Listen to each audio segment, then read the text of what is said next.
There's a house in Connecticut belonging to a pair of the most famous paranormal investigators in the world. They've tackled countless cases of the supernatural and taken the most dangerous objects they've found and placed them in a museum. You can look around, but there's one exhibit everyone gives a wide berth. It's surrounded by warnings not to touch, and if you talk to anyone, they'll tell you that it's the exhibit they're most scared of. But it doesn't look like much. It's an old, worn doll from the popular Raggedy Ann line of rag dolls. But this doll has a long, haunted history, and her name is Annabelle. Now, you probably know the name Annabelle from a popular series of movies called The Conjuring Universe, and based on the adventures of real-life paranormal investigators Ed and Lorraine Warren. The Warrens have since passed on, but their legacy is only growing thanks to their museum and the movies based on their lives. The Conjuring Universe has released 7 films with 3 more planned, but few creatures and objects from it have captured people's imaginations more than Annabelle. The haunted doll was the first spin-off from the series, but she was very different there. The filmmaker couldn't use Raggedy Ann without license, so they created a new porcelain doll to represent Annabelle, and she was no less dangerous. But the real Annabelle is safely locked up in Connecticut, where she can't hurt anyone, right? Annabelle's just a doll, and many people don't think there's much to fear, but the story of how she wound up at the Warrens tells a very different story, and that's why they're careful to make sure she doesn't get away. But how could a doll even escape? Unlike other famous evil dolls like Chucky from the Child's Play series, she's not mobile, although she's been said to move unpredictably. That stopped once she was put in a glass cage at the Warren Museum, mostly. But could the dangerous doll make her escape again and wreak havoc? Right now, as long as people follow instructions, the danger seems to be minimal. It's not easy to escape locked glass cages. Keeping her locked up is easy. Getting her locked up again, much more difficult. To see how difficult, we've got to look back at how she got locked up in that cage in the first place. She might not look like much, but her unfortunate roommates found out just how dangerous she could be. The year was 1970 when the Warrens got the call that would be their defining case. A young nurse named Donna celebrated her 28th birthday, and as a gift from her mother, she received the doll that would become Annabelle. The significance of the doll is unknown, but Donna loved it and brought it home to the apartment she shared with another nurse, Angie. They put it on the sofa in their living room, and she cheered up their apartment just a little bit. She would be waiting as a dose of whimsy whenever they or a visitor entered the house. There was just one problem. Annabelle never seemed to stay where they put her. They would put her in a spot on the sofa before leaving for work, and then she would be somewhere else, somewhere impossible like behind a locked door. But that was just the start, as they soon started finding notes around the home saying, "Help me." Was it some sort of prank? Making it even more creepy, the notes were written on parchment paper, which the women didn't even have in their apartment. Annabelle was acting weirder and weirder, and the women were starting to become uncomfortable having the doll in their home. But the odd doll wasn't hurting anyone. That was about to change. Annabelle did not like visitors. Angie's boyfriend Lou would come and go in the apartment since Angie had given him a key. One day he was in and he heard someone in her room. He decided to check and found only the doll on the floor. He turned to leave and suddenly felt a sharp pain in his chest. When he looked under his shirt, he found bloody claw marks, as if he'd been attacked by a wild animal. But there was no one else in the room.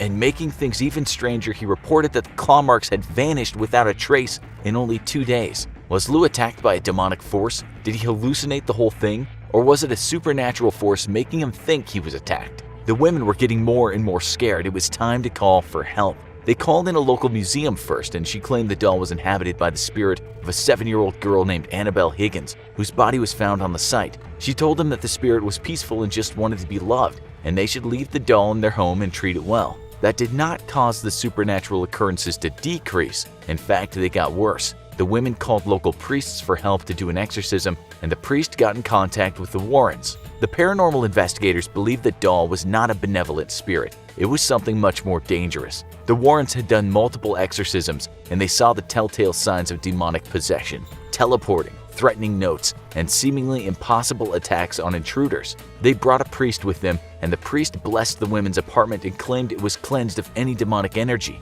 The Warrens felt the doll was still a possible danger and volunteered to take it home with them. This would lead to the most dangerous car ride of their lives. Whatever was inside Annabelle, it was far from gone. As soon as they put the doll in the backseat, strange things seemed to happen. The car itself seemed possessed, as the power steering and brakes would turn off, not randomly, but at points that would be most dangerous, like when they would be driving in narrow curves. The doll was trying to kill them, and the only way they were able to get home was by sprinkling holy water around the doll. They were able to get the doll home and lock it up, seemingly ending its threat. After all, what could a doll do from behind a glass cage? It turns out, a lot. Annabelle has not been out of her cage since, despite debunked rumors that she's escaped. But that doesn't mean she's unable to hurt people. Many rumors abound that getting too close to her can cause bad, often fatal luck. Annabelle seems to have a special hatred for religious figures, and when a visiting priest mocked her and claimed she was just a hoax, he may have found out how wrong he was. His brakes mysteriously went out on the way home,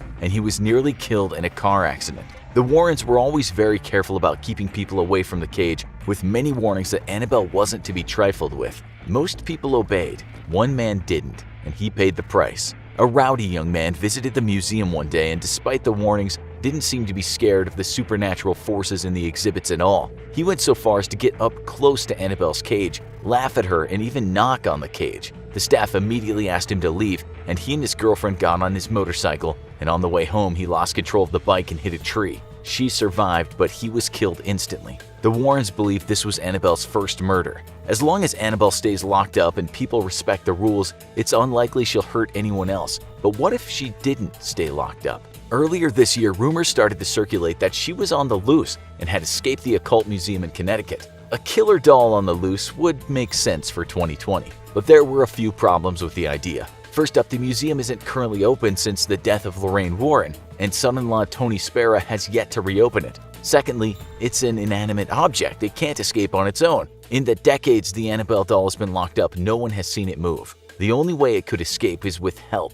Annabelle is a collector's item, and one that would likely sell for millions on the black market. This makes the closed museum an inviting target for thieves, and that's where the biggest danger for an unleashed Annabelle comes from. Say a black market artifacts dealer decided to try to make his name by grabbing the most dangerous doll in history. He would break into the closed museum, and all it would take was a crowbar to free Annabelle from her glass prison. How much danger could she do on the loose? History shows maybe a lot, but there's an equally good chance that the danger would be confined entirely to one person, the unfortunate man who decided it was a good idea to steal her. When confined to a home, Annabelle seems to have many powers. She can teleport, she can write on parchment paper and leave clues, and she might be able to even attack people with psychic claws. But she seems to be far more dangerous in a moving vehicle. She can alter the vehicle's movement and cause accidents. So if the thief wanted to get home alive so he could sell the doll, he'd better be prepared with holy water and the same rituals that the Warrens used to transport the doll in 1970.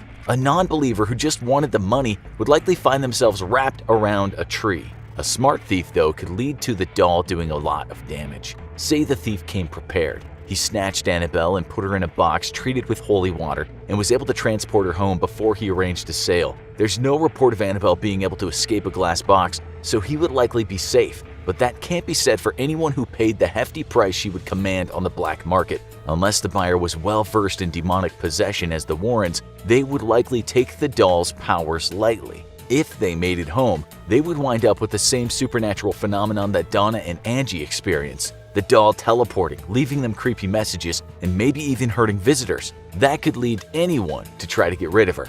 And that's where Annabelle's biggest danger lies. The doll never seems to appear exactly where it's supposed to be. So if someone decided to dump the doll, it's very possible it could find its way out of a garbage can and into the view of a little girl who wanted to take it home. And the cycle begins again. Would the next family know who to call to get rid of the threat? Or would they call the police instead to try to get rid of the threat? That conversation is likely to go, well, officers, I need your help to remove an evil doll from my home.